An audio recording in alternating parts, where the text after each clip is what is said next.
আসসালামু আলাইকুম এভরিওয়ান, সামা কুকিং হাউসে সকলকেই স্বাগতম। আজকে আমি করব অনেক কঠিন একটা রান্না, যেটা হচ্ছে ভাত। এটা বেশি রান্না করলেও ভালো লাগে না, আবার বেশি অল্প রান্না করলেও ভালো লাগে না খেতে।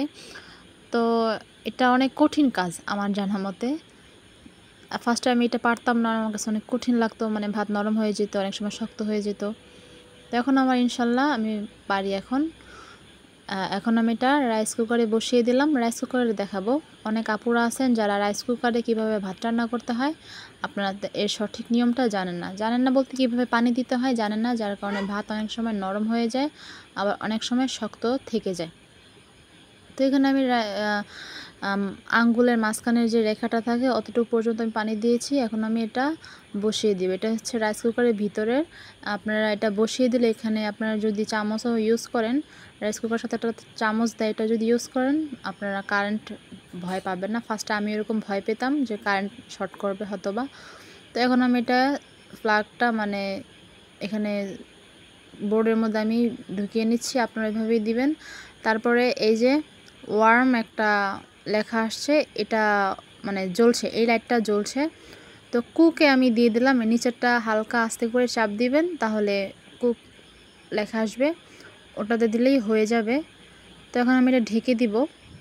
আপনারাও ঢেকে দিবেন, এটা আস্তে আস্তে হয়, মানে পারফেক্টলি হয়। আমি এটা আপনাদের ঢাকনাটা ঘুরিয়ে দিতে হবে না, আমি তার ঢাকনাটা একটু ঘুরিয়ে দিলাম, কারণ আমার সাইডটা ভেঙে গিয়েছে, এই জন্য যাতে দেখা না যায় এই জন্য আর কি ওই সাইড দিয়ে দিলাম।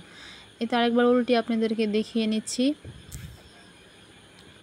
আমার ভাত অলরেডি হয়ে গিয়েছে, আমি আপনাদেরকে দেখিয়ে দিলাম কিভাবে করতে হয়। এই যে ভাত আমার একদম নরমও হয়নি, আবার শক্ত রয়ে যায়নি। তো এই যে আমি মানে ভাতটা গরম দেখে আমি আপনাদেরকে মানে দেখাতে পারছিলাম না। তো আমি ভাতটা প্লেটে বেড়ে ঠান্ডা করে আপনাদেরকে দেখাবো যে আমার ভাতটা কতটা ঝরঝরে হয়েছে। আর এই যে এখানে ভাতটা হয়ে গেলে মানে অটোমেটিকলি ওয়ার্মে চলে যাবে, এটা আস্তে আস্তে হবে, আর কুকটা অফ হয়ে যাবে, এটা অটোমেটিকলি, এটা আপনাদেরকে কিচ্ছু করা লাগবে না। এই তো আমার ভাতটা অলমোস্ট রেডি।